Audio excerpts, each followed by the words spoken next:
하루의 말씀, 오늘은 요한복음 1장 14절에서 18절 말씀 가지고 함께 나눕니다. 성경 봉독합니다. 그 말씀은 육신이 되어 우리 가운데 사셨다. 우리는 그의 영광을 보았다. 그것은 아버지께서 주신 외아들의 영광이었다. 그는 은혜와 진리가 충만하였다. 요한은 그에 대하여 증언하여 외쳤다. 이분이 내가 말씀드린 바로 그분입니다.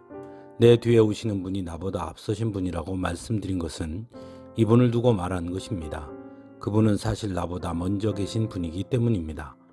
우리는 모두 그의 충만함에서 선물을 받되 은혜에 은혜를 더하여 받았다. 율법은 모세를 통하여 받았고 은혜와 진리는 예수 그리스도로 말미암아 생겨났다. 일찍이 하나님을 본 사람은 아무도 없다. 아버지의 품속에 계신 외아들이신 하나님께서 하나님을 알려주셨다. 아멘. 기독교가 다른 종교와 가장 다른 것 중 하나가 바로 성육신 사건입니다. 성육신 사건을 통해 하나님께서 인간을 얼마나 사랑하시는지를 분명하게 보여주십니다. 세상의 다른 종교는 신을 위해 인간이 해야 할 의무를 말하고 인간은 언제나 신을 위해 무엇인가를 해야 하는 주종 관계를 가지고 있는 것이 대부분입니다. 하지만 기독교는 그리고 성경은 정반대의 가르침을 줍니다. 그 대표적인 것이 바로 성육신 사건입니다. 성육신 사건은 인간이 신을 위해 해야 하는 행동이 아니라 오히려 하나님께서 인간을 위해 하신 일이기 때문입니다. 더욱이 인간이 요구하지 않았음에도 말입니다. 그래서 성육신은 전적인 사랑이고 전적인 은혜인 것입니다. 오늘 본문에서 요한은 성육신 사건의 의미를 우리에게 전하고 있습니다. 먼저 성육신 사건은 곧 하나님께서 우리 가운데 함께 사심이라는 것입니다. 이 말은 높은 곳에서 인간을 바라보는 신이 아니라 인간인 우리와 함께 호흡하며 우리의 아픔과 슬픔과 삶의 고단함과 어려움 그리고 기쁨과 즐거움을 같이 겪고 공유하셨다는 것을 뜻하는 것입니다. 두 번째로는 성육신으로 오신 예수님을 통해 우리는 하나님의 영광을 보았다고 말합니다. 우리는 성육신 하신 예수님을 통해 하나님을 직접 보게 되었다는 것입니다. 즉 성육신 사건을 통해 하나님께서 우리의 삶에 직접 개입하시고 간섭하심을 경험하게 되었고 그 안에서 하나님을 보게 되었다는 것입니다. 세 번째로 그래서 성육신 사건을 통해 우리 인간은 모두 하나님의 충만한 선물을 받되 은혜에 은혜를 더하여 받았다고 말합니다. 즉 성육신 사건을 통해 우리 인간은 구원이라는 선물을 받았으며 그 놀라운 은혜를 입게 되었다는 것입니다. 마지막으로 성육신 사건을 통해 우리는 우리를 향하신 그리고 이 세상을 향하신 하나님의 계획과 뜻을 알게 되었다고 전하고 있습니다. 결국 성육신 사건은 오직 인간을 향하신 하나님의 사랑임을 다시 한번 확인시켜 주고 있습니다. 하나님께서 인간이 되셨다는 것 자체만으로도 그 사랑의 크기와 깊이와 높이가 얼마나 대단한 것인지 가늠할 수 없는 사랑인 것입니다. 그런데 하나님은 한 발 더 나아가 우리를 위해 죽기까지 하십니다. 그리고 그 큰 사랑을 받은 사람들이 바로 저와 여러분들이라는 것입니다. 그러므로 우리는 하나님께 언제나 감사해야 합니다.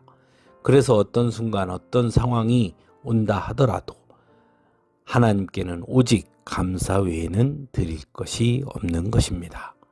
한 주간의 찬양으로 함께 은혜 나누기를 바랍니다.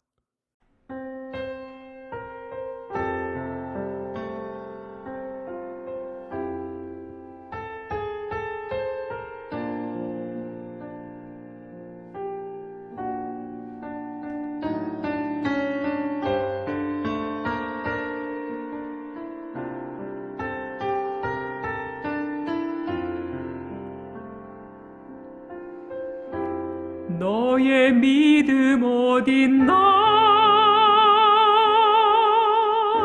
산을 옮길 것 같던 너의 믿음 어딨나 홍해도 가를 것 같던 너의 믿음의 고백들 주님 모두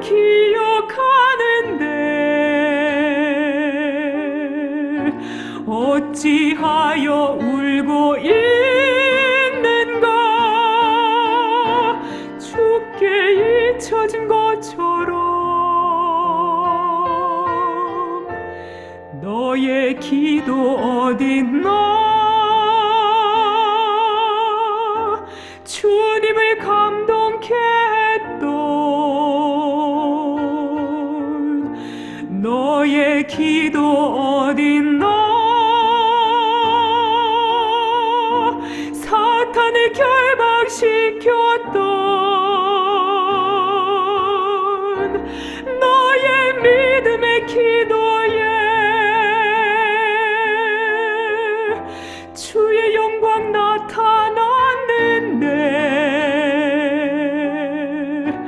어찌하여 낭망하는가 주가 죽으신 것처럼.